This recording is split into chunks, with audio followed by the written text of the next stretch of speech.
viga se cae y no pasa absolutamente nada, ¿no? Pero que se venga abajo una columna va a provocar probablemente el colapso parcial o total de alguna construcción.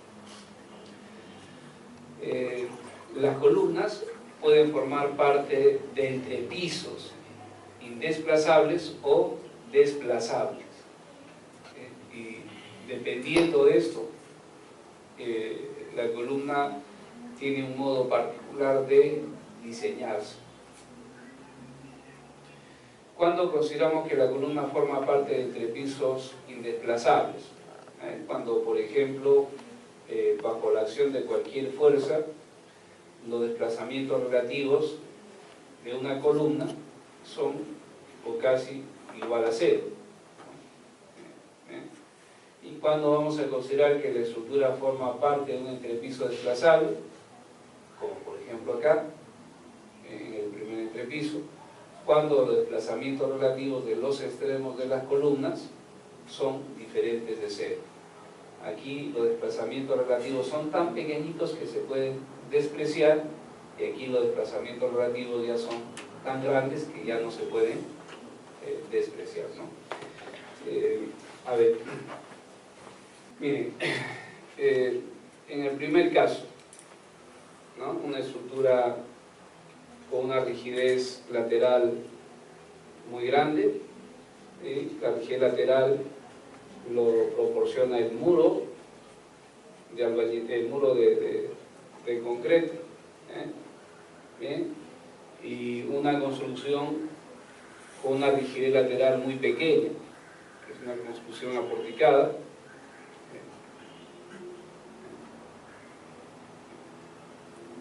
y ambas van a someterse a cargas de gravedad y cargas laterales, que vendría a ser en nuestro caso el sismo, ¿no?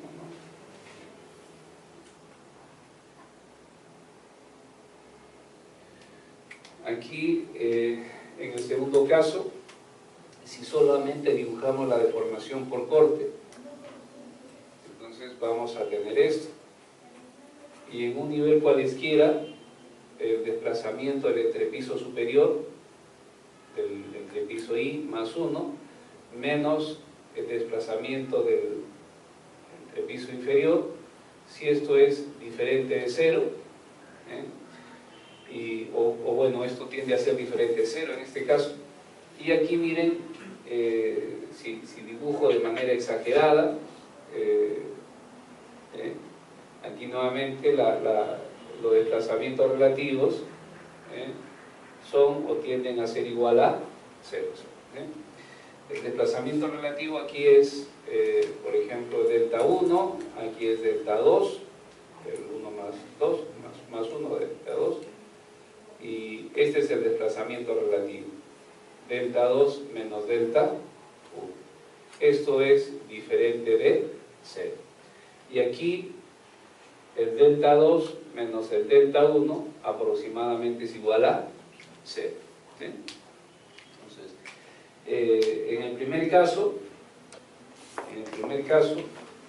aquí la columna forma parte de un entrepiso indesplazable, los desplazamientos relativos son muy chiquititos que se pueden despreciar, y en este caso de acá lo que tenemos es una columna que forma parte de un entrepiso desplazable, porque los desplazamientos relativos ya son significativos. Entrepiso indesplazable, entrepiso desplazable, contraventeado y no contraventeado. Bien, el problema es cuándo considerar que digamos, los desplazamientos relativos son muy chiquititos. Tiene que ver básicamente con la magnitud de los efectos de segundo orden, y eso se valora mediante un parámetro que se llama el índice de estabilidad. Entonces, el índice de estabilidad se llama Q, y es la sumatoria de PU por delta entre BU por LC.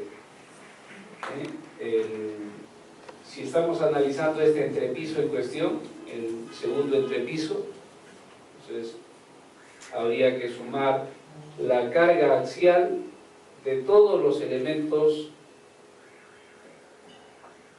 de ese entrepiso. Entonces aquí va a haber un montón de columnas, y aquí igual, ¿no? Columnas, columnas. Generalmente solo se toman lo que corresponde a las columnas, ¿no? Y si quiere, bueno, también puede tomar lo que corresponde a la placa, pero no está dentro de la metodología así el cálculo, ¿no? Entonces estas son las cargas axiales, ¿no? Aquí voy a dibujar así. Actuando ya sobre la columna deformada, ¿tá? PU. Aquí también he debido hacer lo mismo, dibujarlo ya sobre la columna deformada o desplazada lateralmente, ¿no? Sumamos todas esas cargas axiales, y obtenemos la sumatoria de PU. El delta viene a ser el desplazamiento relativo de ese entrepiso, este pedacito de acá, es el desplazamiento relativo. Y que si ustedes multiplican PU por delta, lo que obtienen es un momento adicional en la columna, o en todas las columnas de ese entrepiso, PU por delta. Entonces, si se entiende aquí, esta carga por este pequeño desplazamiento nos da un momento. Ese momento es el momento de segundo orden y que tiene que ser resistido por todas las columnas de este entrepiso. BU representa la suma de todos los cortantes de las columnas de ese entrepiso. Sumamos todos los cortantes, y en la dirección que estamos considerando. Y LC es la longitud de la columna, medida entre ejes de vigas. Es la longitud de la columna. ¿Bien? El término de abajo es el momento de primer orden, o de algún modo trata de cuantificar el momento de primer orden. ¿Se acuerdan? En el caso de las columnas tienen puntos de inflexión entre los extremos, ¿no? Y como las columnas tienen más o menos la misma altura del entrepiso, entonces la distancia entre el punto de inflexión de acá y el punto de inflexión de acá es igual a LC, y por acá tengo una fuerza horizontal que es BC, BU. Se multiplica por eso y obtengo un momento, que nos da una idea del momento de primer orden. Entonces, si este índice de estabilidad es de menos de 5 centésimas, la estructura clasifica, o el entrepiso clasifica como indesplazable. Y si este índice de estabilidad es de más de 5 centésimas, bueno, ese entrepiso clasifica como desplazable. Es decir, para saber si los desplazamientos relativos son o no significativos, debemos cuantificar el índice de estabilidad. Y este índice de estabilidad, miren, se verifica para cada combinación de carga, es decir, PU y BU debe corresponder a la misma combinación de carga. ¿Cuántos valores de índice de estabilidad vamos a tener? 16 aproximadamente. Y aquí se pueden presentar situaciones un poco medias complicadas, ¿no? Porque para, por ejemplo, cargas de gravedad, el entrepiso en cuestión es indesplazable, pero cuando ya se consideran cargas laterales, el entrepiso se vuelve desplazable. Y dependiendo de ello, luego vamos a definir cómo diseñar la columna. Bien, entonces, esto de acá tiene que influye sobre la resistencia de la columna, sí, ¿no? Esa es una de las variables. O sea, en realidad, la resistencia de la columna depende de muchos factores, ¿no? Y uno de ellos es la restricción que tiene al desplazamiento entre los extremos de la columna. Es decir, si una columna forma parte de un entrepiso indesplazable, su resistencia vale algo, y si esa misma columna forma parte de un entrepiso desplazable, su resistencia decrece con respecto a la anterior. Entonces influye, ¿no? Y eso tiene que considerarse dentro del diseño. Bien, creo que esto ya no hay necesidad de revisar, ¿no? La otra cosa que hay que manejar, a ver, es la longitud de pandeo de la columna. La columna se va a pandear en la longitud que resulte siendo flexible, ¿no? Entonces, por ejemplo, acá es una viga cartelada, esta zona es tan rígida, bueno, y la columna se considera que va desde el fondo del acartelamiento hasta la cara superior de la losa, ¿no? Igual acá, aquí ha habido un error, esto debe ser desde el fondo de la viga hasta digamos, la cara superior de la losa. Esta longitud de pandeo, que representa la longitud en la que la columna es flexible, se debe visualizar con respecto a ambos ejes principales de la columna. Es decir, va a haber una longitud de pandeo en X y va a haber una longitud de pandeo en Y. Y hay que diferenciar que no necesariamente son iguales. Puede ser que en esta dirección tenga una viga peraltada y en la otra dirección una viga chata. Entonces, en una dirección la longitud de pandeo va a ser mayor y en la otra dirección menor. Esto sí conviene, digamos, que lo entiendan, porque los cálculos que vamos a hacer a continuación, lo primero que requiere es identificar si la columna es corta o esbelta. Y la columna es corta y esbelta si forma parte de un entrepiso desplazable o desplazable, ¿no? Y según eso luego vamos a definir qué método de análisis vamos a usar y cómo vamos a diseñar la columna. En eso va a afectar esto, ¿no? En el caso, miren, de una columna rectangular, entonces por acá tenemos el eje X y este es el eje Y. En una columna de sección rectangular, estos ejes son los ejes principales, ¿no? Entonces, la columna se va a doblar con respecto al eje X o se puede doblar con respecto al eje Y. Cuando aquí lo que interesa es más la acción del sismo, ¿no?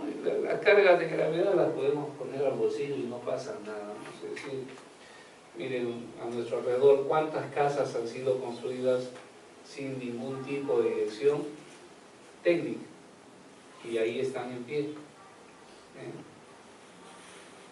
que seguro se van a seguir manteniendo en pie después de que ocurra un sismo. Sería lo más grave y los proyectos diseñados con toda la ley se vienen abajo, ¿no? Ahí sí sería ya complicado, ¿no? Entonces miren, esto es en planta, ¿no? En planta.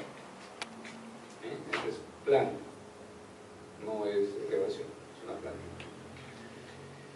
Y, a ver, la columna se puede doblar con respecto al eje X o se puede doblar con respecto al eje Y. Y yo les decía, lo que aquí nos interesa es la acción del sismo. Cuando el sismo viene en este sentido, la columna se va a afectar con respecto a ¿qué eje? El eje Y, ¿sí o no? ¿Sí? Y cuando el sismo viene en este sentido, la columna se va a doblar con respecto al eje X, ¿sí o no? ¿Sí? Bien, eso debe quedar claro, no debe estar, digamos, expuesto a alguna duda, ¿no? Como los militares, sin ningún tipo de duda y murmuración, se acepta y punto. Viene así, se dobla con respecto al eje Y, viene así y se dobla con respecto al eje X. Entonces, cuando viene el sismo así, lo que hay que ver es si la columna se va a doblar en toda su altura libre o hay algún elemento intermedio que reduzca su longitud de flexión. ¿Estamos? Y cuando el sismo viene en esta dirección, igualito hay que ver si la columna se puede doblar en toda su altura o si hay algún elemento transversal que reduce la longitud de flexión o la longitud de pandeo. ¿Estamos? Entonces, eso es valiosísimo, ¿no? Aunque no lo crean, nos va a servir de mucho. Cuando el sismo viene en este sentido, la columna se dobla con respecto al eje Y esa flexión con respecto al eje Y es restringida por flexión de esta viga. Esta viga como que evita que la columna tienda a girar con respecto al eje Y. Mientras que estas vigas de acá entran a trabajar en torsión, ¿no? Entonces, si el momento flector está en esta dirección, entonces en estas vigas se introduce torsión y en la viga de acá se introduce flexión. la rigidez torsionante de la viga se desprecia y solamente se considera la rigidez flexionante de la viga. Entonces, si esta columna tiende a doblarse con respecto al eje Y, ese giro es restringido por esta viga que trabaja en flexión, ¿sí? Esta viga va a restringir la rotación del extremo de esa columna en función de su rigidez flexionante, en función del E y de la viga. Cuando el sismo viene en esta dirección, va a generar, como ya hemos visto, momentos en este sentido, ¿no? Y en esta viga de acá introduce torsión, se ve claro, ¿no? Tal vez el sentido del momento es inapropiado acá, voy a poner hacia la izquierda. Bien.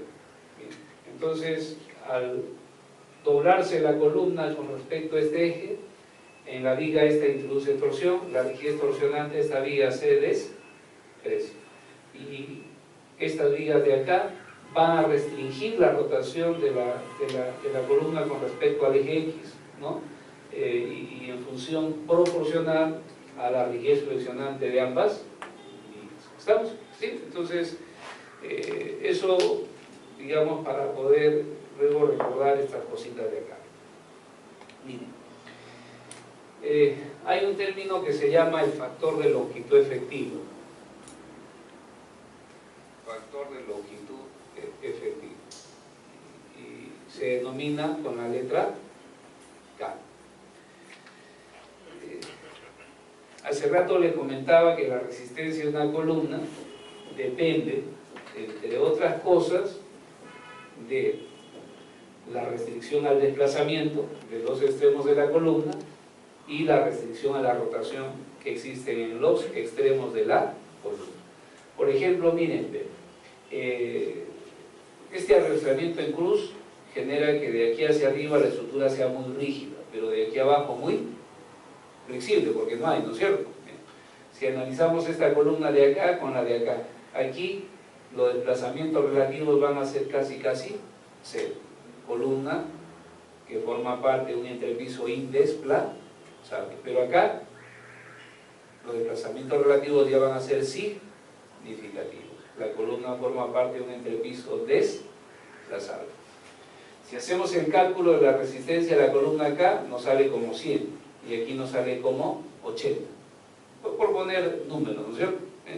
Entonces, mayor resistencia va a desarrollar la columna cuando forma parte de una estructura indesplazable, cuando los extremos de las columnas no se pueden mover horizontalmente, no sufren desplazamiento relativo. Entonces, es una variable que afecta la resistencia de la columna, ¿no? Y acá, ya hemos dicho, no hay restricción al desplazamiento y la resistencia de la columna degresa. Pero no solamente influye eso, ¿no? Sino también influye el nivel de restricción a la rotación que tienen los extremos de las columnas. Por decir, a ver, ¿no? En este plano, ¿ya? En este plano, en este nivel le coloco vigas chatas, ¿bien? Y en este nivel de acá le coloco unas vigotas peraltadas. ¿Dónde hay mayor restricción a la rotación? ¿En el extremo inferior o en el extremo superior? En el extremo superior. Es decir, la restricción a la rotación depende de qué? Depende de las vigas. Pero no de las vigas nada más, sino de la rigidez relativa que existe entre las vigas y las...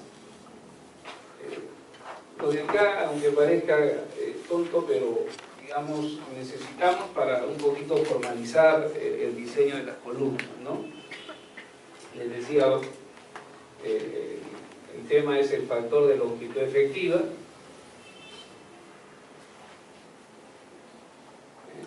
Y que se llama acá. Bien, entonces la resistencia de una columna depende de la restricción al desplazamiento y a la rotación que tengan los extremos. Y esos dos factores están incluidos en K. K va a tomar en cuenta esos dos aspectos. ¿Estamos? Hace tiempo Euler estudió una columna con estas condiciones, ¿no? ¿Se acuerdan de Euler? más o menos, ya se acuerdan de Euler, ¿no? Entonces, Euler se propuso determinar la resistencia a la compresión de una columna. Para eso planteó una serie de supuestos. Bien, uno de los supuestos es que ambos extremos de las columnas están articulados, la columna es perfectamente recta, es decir, no hay deformación inicial, cosa que no es cierta, siempre la columna va a tener una pequeña deformación, que el material tiene un comportamiento elástico lineal, ¿qué más? Y que la carga es axial. Entonces, hizo todos esos planteamientos y determinó que la carga que conduce a la falla de la columna, es decir, aquella carga que conduce a la inestabilidad de la columna, es igual a pi cuadrado EI entre L al cuadrado. Esa ecuación solamente servirá pues en las condiciones en las que Euler manejó, ¿no? Es decir, ambos extremos articulados sin posibilidad de desplazarse, ¿no? Es decir, los extremos siempre se van a mantener sobre la misma vertical, es decir, Euler en su tiempo consideró que la columna formaba parte de un entrepiso indesplazable, es lo que consideró. Bien, el material que tiene un comportamiento elástico lineal, la columna perfectamente recta, la carga axial, y no sé qué otra cosa más se me está yendo, ¿no? Y es el momento de inercia, ¿no? E representa el módulo de elasticidad del material, la rigidez axial del material, ¿no? G, el módulo de corte, es la rigidez a la distorsión que tiene el material, ¿no? El módulo de elasticidad, la rigidez axial, ¿no? Y es el momento de inercia. Esta expresión PSR se llama la carga crítica de pandeo de Euler, que como les decía debería verse como la resistencia a la compresión de la columna. El momento de inercia o el radio de giro es la raíz cuadrada del momento de inercia entre el área bruta. De acá sale que el momento de inercia es el radio de giro al cuadrado por el área bruta. Que al reemplazar en esta ecuación, la carga crítica queda como pi cuadrado E R cuadrado por A entre L al cuadrado. Luego, en esta expresión, se puede dividir el numerador y el denominador por R al cuadrado y queda pi cuadrado E, esto es AG, por el área bruta entre L R al cuadrado.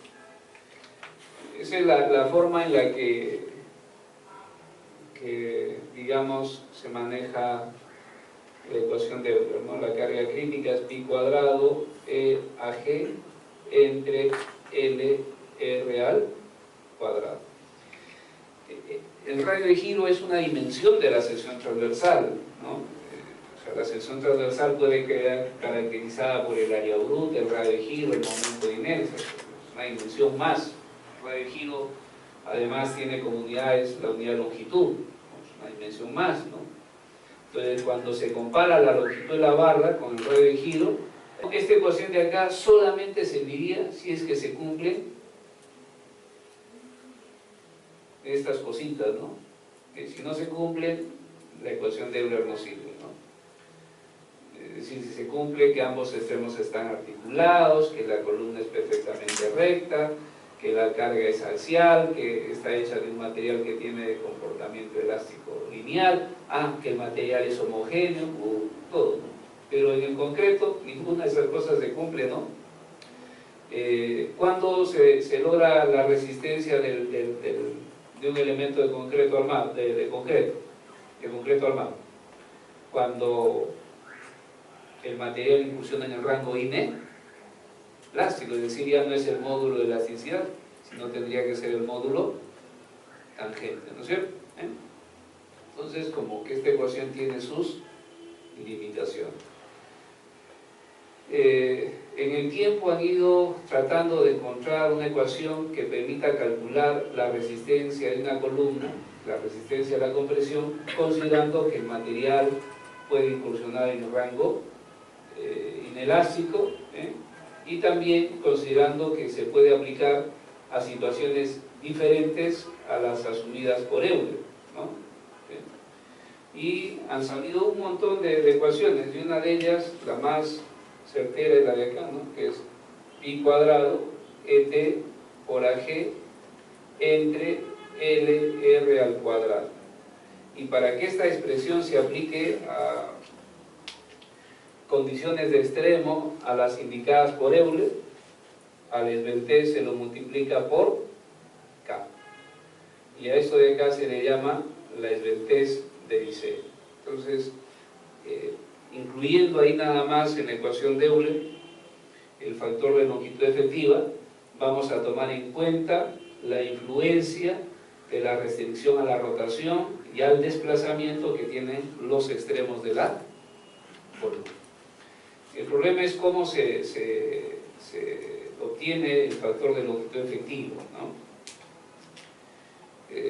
Miren, voy a extraer de acá una información que, digamos, es importante que le demos una ojeadita, o sea, no lo vamos a calcular, ¿no? Pero por lo menos que se tenga una idea general sobre cómo se podría determinar el factor de longitud efectiva.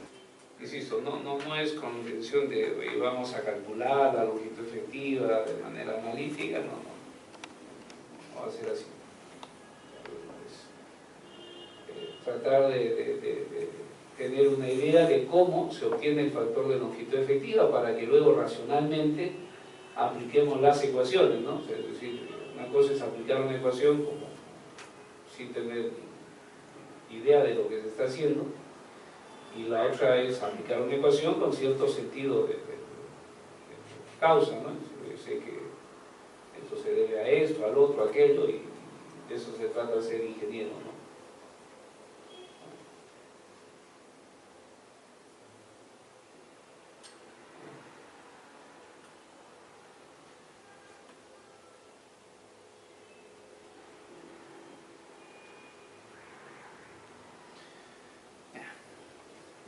Si gustan, apuntan el número de hoja en el PDF y luego les dejo el PDF para que lo revisen con tranquilidad, ¿no? Es la hoja 399. Y miren, aquí está, ¿no? La magnitud del factor de longitud efectiva depende de la restricción rotacional provista en los extremos de la columna y de la resistencia al movimiento lateral proporcionada por el borde, ¿no? O por la estructura, y estos influyen sobre la resistencia de la columna. Ahora, ¿cómo se determina el factor de longitud efectiva o la longitud efectiva de una columna? Es decir, el término longitud efectiva es el producto de K por L, a esto se llama longitud efectiva, que se considera que es la longitud en la que efectivamente se pandea la columna. Dice que se tiene que hacer un análisis de estabilidad global. ¿Y en qué consiste este análisis de estabilidad global? Permite, dice, obtener la magnitud de las cargas externas al instante de que la estructura se vuelve inestable. La estructura sometida a cargas tanto de gravedad como carga lateral, ¿no? Voy a dejarlo así chiquitita nomás. Entonces hay cargas de gravedad, hay cargas laterales. Y la idea es que todas esas cargas se van a ir incrementando de manera proporcional hasta que la estructura falle.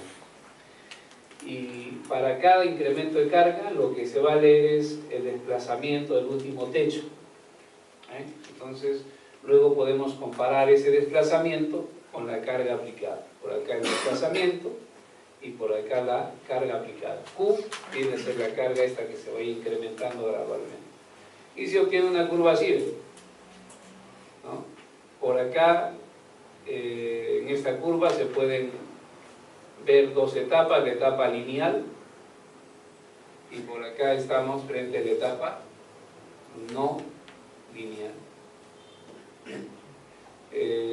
La resistencia de la estructura viene a ser el punto más alto de la curva esta viene a ser la resistencia. La pendiente de esta curva representa la rigidez lateral de la construcción, que le voy a llamar KL. Cuando la estructura abandona la etapa lineal, la pendiente de la curva va decreciendo. A este le voy a llamar KLT.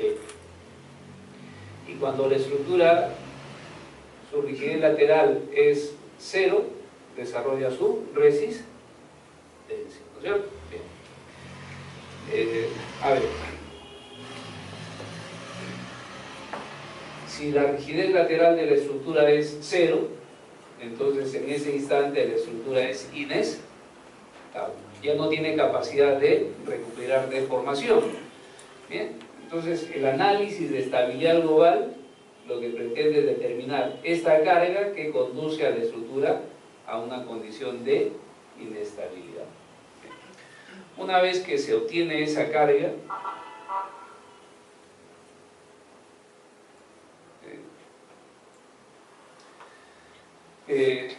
una vez que se obtiene la carga que conduce a la estructura a la condición de inestabilidad, se obtiene las cargas de pandeo en cada uno de los elementos comprimidos.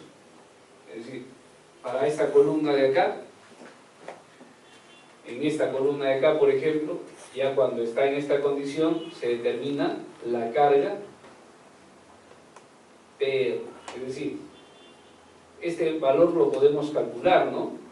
O sea, una vez que se determina esta carga, luego se evalúa cuál es la carga que conduce a la inestabilidad de esta columna. Vendría a ser la carga crítica de pandeo. Es decir, esta cantidad se conoce. Ahora, sabemos que la carga crítica es pi cuadrado ET por el área bruta entre K por L entre R al cuadrado.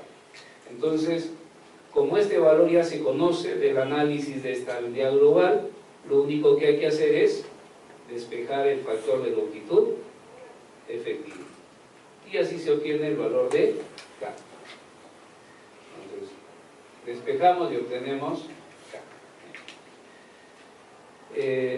Bueno, hacer este tipo de análisis probablemente resulte complejo. Lo que importa es que ya sabemos cómo se determina el valor de K a través de un análisis de estabilidad global.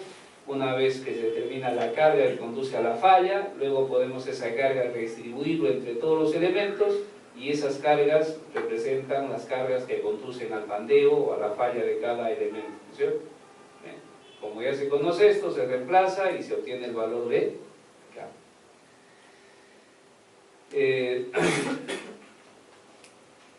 Y bueno, hay diferentes procedimientos, ¿no? O sea, un procedimiento es de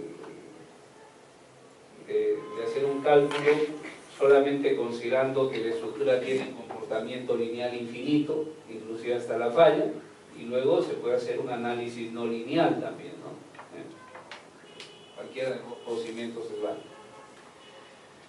Miren, la columna B, ¿no? La columna B. Y lo que queremos es calcular el factor de longitud efectiva en la columna B. Como notarán aquí, a nivel de cada techo se ha colocado un apoyo fijo articulado.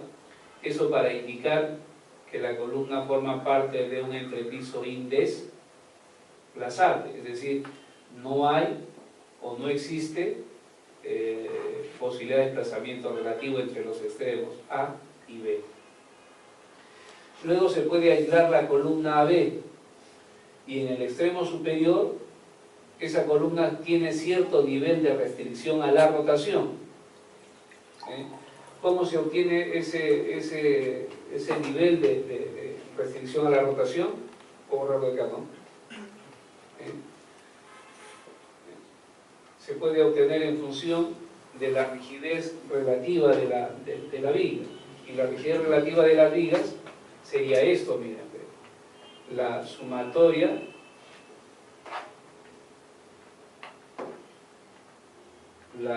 sumatoria de la inercia o del módulo de elasticidad del material que está hecho la viga, por el momento de inercia entre la longitud de la viga. Entonces, este parámetro se llama la rigidez relativa, ¿no? El momento de inercia entre la longitud me indica cuán flexible es la viga, este parámetro de acá, ¿no? Si la viga es muy flexible, entonces este extremo va a tender a estar articulado. Pero si la viga es muy rígida, este extremo va a tender a estar empotrado. Entonces, sumamos las rigidezes relativas de todas las vigas que llegan a los extremos A y B. Y esa rigidez relativa se puede expresar aquí mediante este resorte helicoidal, ¿no? Que representa la restricción a la rotación que proveen las vigas IG3 y G4. La resistencia o la restricción a la rotación que proveen las vigas IG1 y G2. ¿Ven? Del mismo modo, se puede trabajar con una estructura o un entrepiso desplazable. Como ven, ya se quitó los apoyos a cada techo y ya los extremos de la columna pueden sufrir desplazamientos relativos. Estos resortes helicoidales representan la restricción a la rotación que ofrecen las vigas a ambos extremos de la columna. Y aquí está, ¿no? Con desplazamiento relativo.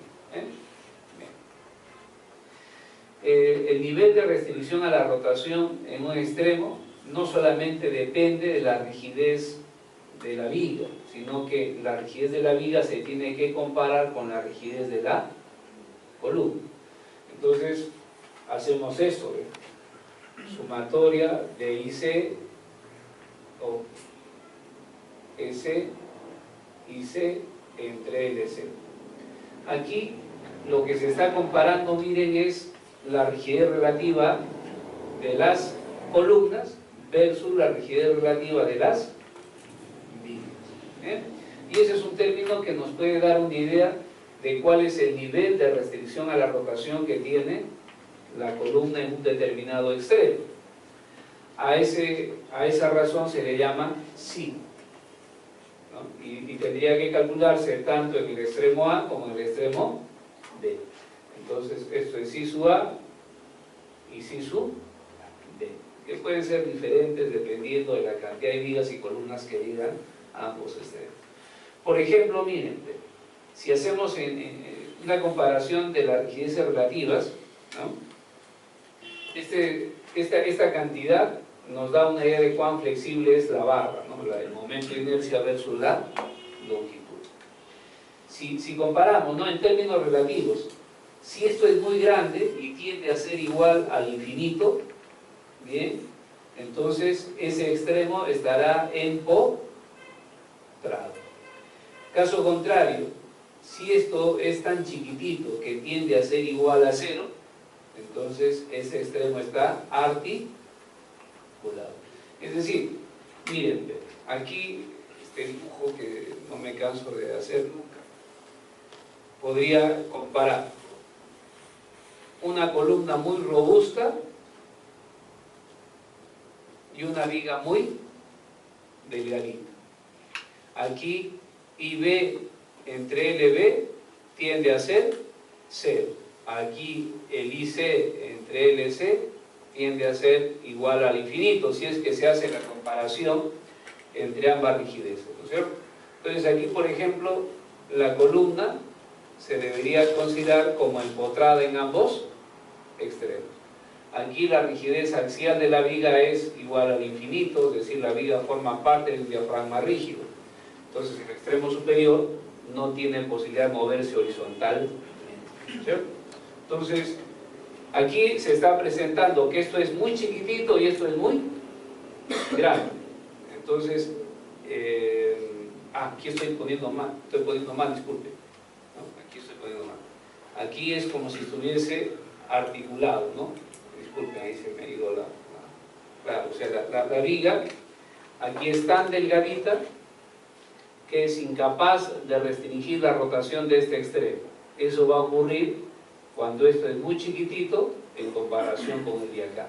O sea, estamos haciendo una comparación entre las rigideces relativas, ¿no? Y lo otro que puede ocurrir es que la viga sea muy rígida y la columna muy flexible. Entonces acá ve, la viga la estoy representando como un rectángulo y la columna como un alambrecito. Igual aquí la columna un rectángulo y aquí un alambrecito. Aquí el EI, el IB entre LB tiende a ser igual al infinito, y aquí el IC entre LC tiende a ser igual a 0. En términos relativos, ¿no? Si es que lo comparo, o sea, es un alambre y esto es una plancha de madera o una piecita de madera, por ejemplo, ¿no? Entonces, en este caso sucede lo siguiente: el denominador en términos relativos con el numerador es muy grande. En ese caso, el extremo de esa columna tiende a estar empotrado. Entonces, esta relación, miren, el si sub A, si sub B, nos permite tener una idea de cuál es el nivel de restricción que existe en la rotación de ambos extremos de la columna. ¿Estamos? ¿Bien? Entonces no es solamente que considere la rigidez de la viga, sino que hay que compararla con la rigidez de la columna. ¿Estamos? Bien, entonces la idea es, se hace un análisis de estabilidad, bla, bla, bla, bien, estamos, y considerando las dos posibilidades, que la columna forme parte de una estructura indesplazable o desplazable. Se puede hacer un análisis lineal o se puede hacer un análisis no lineal. Cuando se hace el análisis lineal, se usa generalmente el método de la pendiente y deflexión. Entonces se usa el método de la pendiente y deflexión y se asume que la estructura tiene un comportamiento lineal hasta la falla, cosa que no es cierto, ¿no? Abandonen la parte lineal y ya tienen comportamiento no lineal. Pero bueno, hay que resolver algo, ¿no? Y una vez que se hace ese análisis, con el método de la pendiente y la deflexión, se estima cuál es la carga que conduce a la falla de la columna, se obtiene esta solución. Esto es una ecuación que representa la solución para el caso en que la columna forma parte de un entrepiso indesplazable. Y esta es la solución para el caso en que la columna forma parte de un entrepiso desplazable. Son dos cosas diferentes, ¿no es cierto? Bien. Se llaman ecuaciones trascendentales porque para su solución se necesita ir por tanteos, asumiendo los valores, por ejemplo, de GA y de GB, luego determinar cuánto vale K. Aquí GA, GB son iguales que el término de acá, ¿no? G, A o B, ¿no? Es la misma descripción, ¿no? Es el valor de si sub A, si sub B, si sub A, si sub B. Entonces esta ecuación trascendental queda en función de esta variable, queda en función del factor de longitud efectiva. Es una ecuación trascendental, igual que la de abajo, es otra ecuación trascendental. Se puede resolver esta ecuación trascendental y la solución se puede presentar de dos maneras. Pueden resolverse y establecerse ecuaciones simplificadas, como las que voy a mostrar acá. Esta, por ejemplo, es una solución de la primera ecuación trascendental y que permite calcular el factor de longitud efectiva de manera directa. ¿Sí? Esto sería para estructuras indesplazables. ¿Sí? Y luego, para estructuras desplazables, hay otra solución que sería la de acá. Entonces, aquí está la otra solución. Bien, a ver, se hace ese análisis de estabilidad global, se obtiene, usando el método de la pendiente y deflexión, se obtienen dos soluciones para la estructura indesplazable y desplazable. Son dos ecuaciones trascendentales. Esas ecuaciones trascendentales se pueden resolver y se pueden expresar mediante ecuaciones o mediante unas gráficas, que son las que, digamos, aparecen en los reglamentos. Bien. Estas gráficas de acá se llaman los nomogramas. Los menos lo propusieron Jackson y Morelán hace años, ¿no? O sea, es más antiguo que... Pero este es un modo de resolver esas ecuaciones trascendentales, ¿no? Como ven, hay tres líneas. Las líneas de los extremos o los costados representan psi sub A y psi sub B, y en la línea central se ve el factor de longitud efectiva.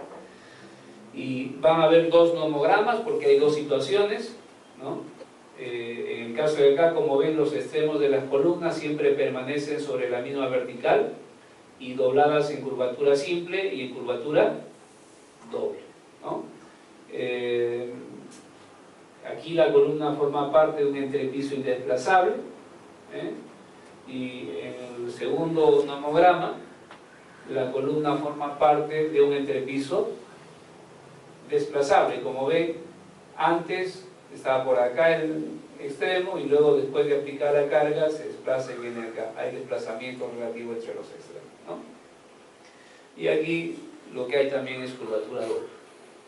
¿Cómo se usan estos? Facilito, pues se calcula psi sub A, psi sub B, y luego se unen ambos, cortan a la línea central, y donde corten la línea central se ve el factor de longitud efectiva, ¿no? O sea, no es muy complicado el asunto, ¿no? Bueno, ya la ecuación esta les he dado, la rigidez relativa de las columnas versus la rigidez relativa de las vigas, que nos dan una idea de cuál es el nivel de restricción a la rotación que existe en un extremo. El momento de inercia de la columna con respecto al eje de flexión que estamos considerando.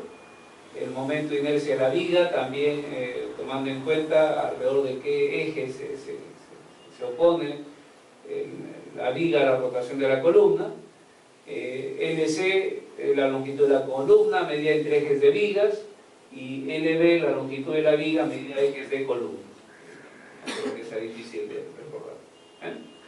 Por ejemplo, acá miren, se quiere calcular el factor de longitud efectiva para la columna EF. Entonces se calcula psi E y psi F. En el nudo E, ¿cuántas columnas llegan? La columna del entrepiso en cuestión y la columna E de, ¿cierto? Pues llegan dos, ahí está, ¿ve? La rigidez relativa de ambas columnas. ¿Cuántas vigas llegan? Dos, la de la izquierda y la derecha, ahí está.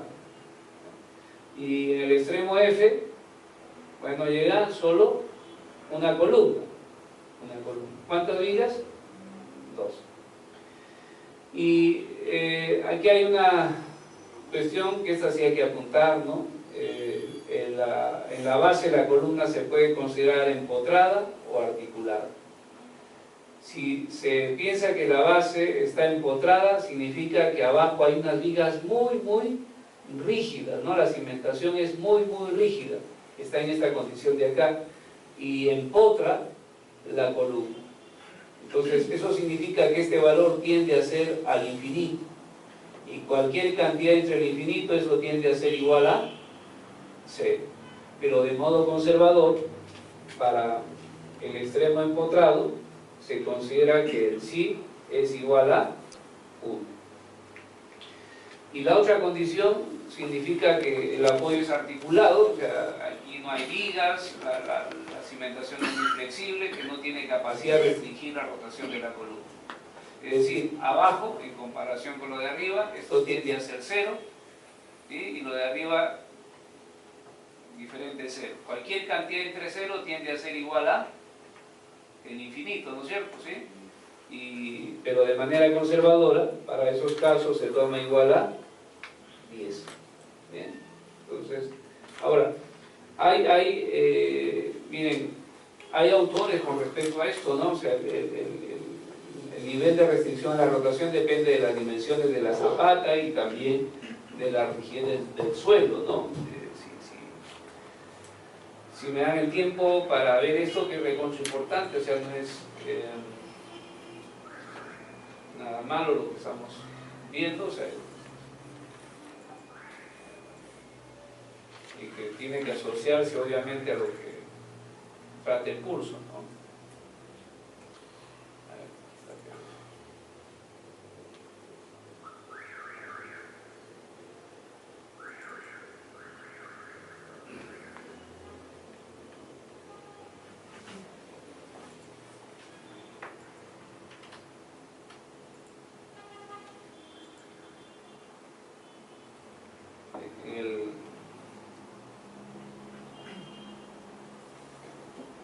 cuando tengan tiempo, revisen esta matriz, y que puede simplificar un montón de cálculo, ¿no?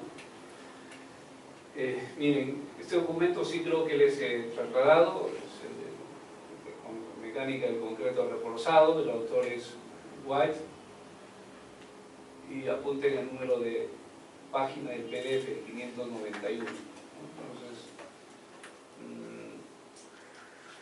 es interesante, ¿no?, que esto se vaya asociando.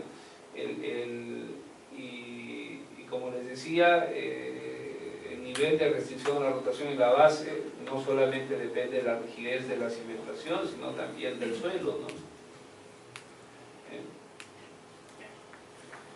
Bueno, entonces,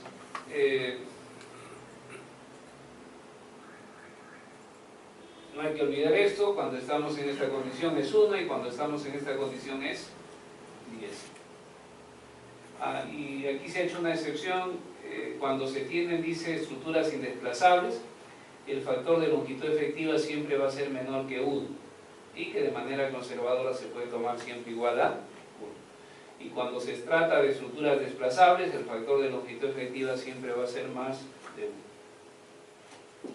Y esto ya para culminar esta partecita, dice disculpen aquí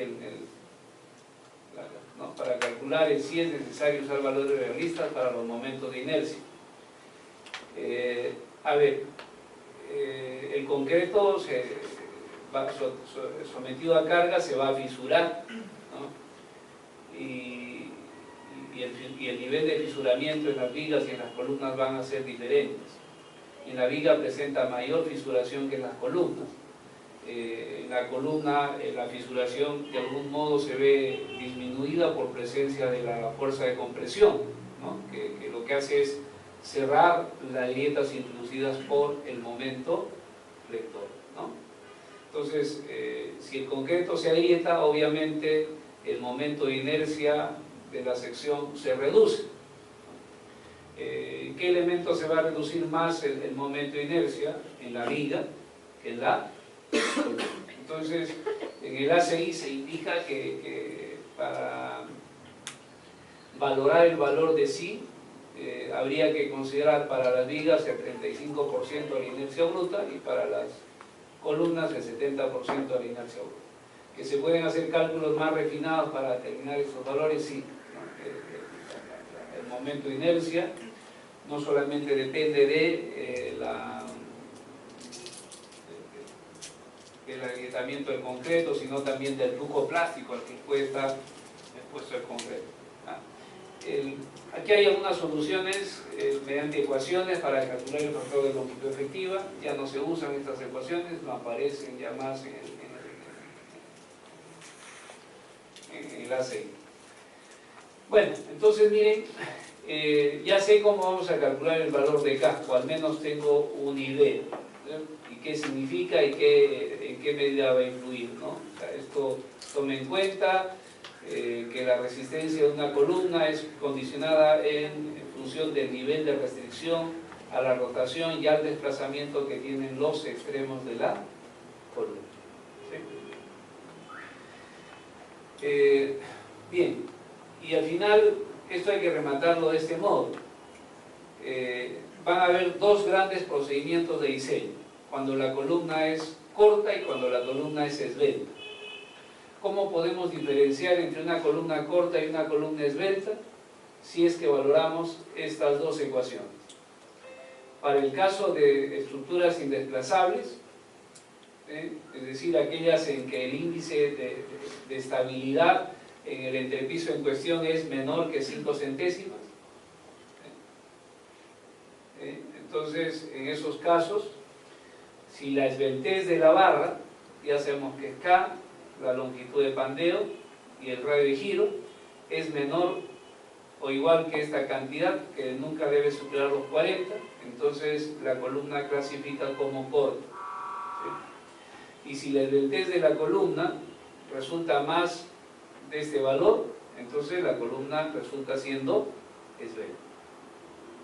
Y en pórticos desplazables, Si la esbeltez de la columna es menor que 22, la columna es corta, y si es más de 22, es columna esbelta. ¿Cómo se identifica si es indesplazable o desplazable?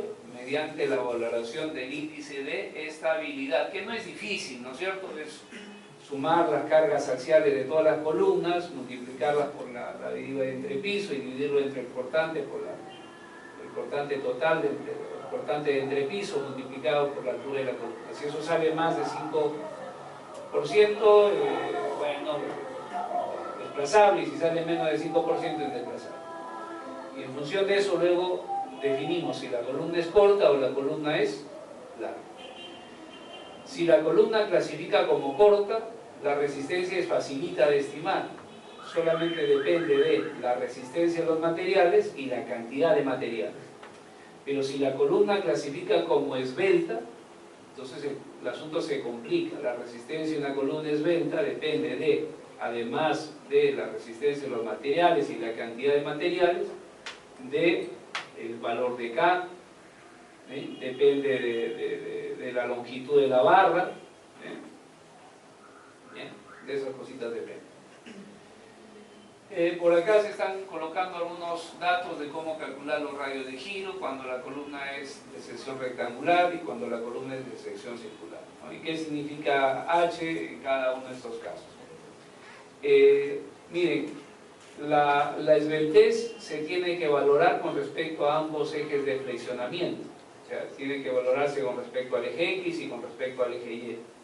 Si valoramos con respecto al eje X, estos momentos tendrán que ser aquellos que se presentan alrededor del eje X y en la combinación de carga que se está considerando. Si aquí se está calculando la esbeltez en Y, este debería ser el KY, el LUY, o el RY, y aquí sería el M1Y y el M2Y. ¿Se acuerdan de esto? Es la relación entre el menor y el mayor de los momentos. Eso lo dije al inicio, que les decía que eso va a quedar ya para más adelante. Y las columnas se pueden doblar en curvatura simple o en curvatura doble. Si se doblan en curvatura doble, y si se doblan en curvatura simple.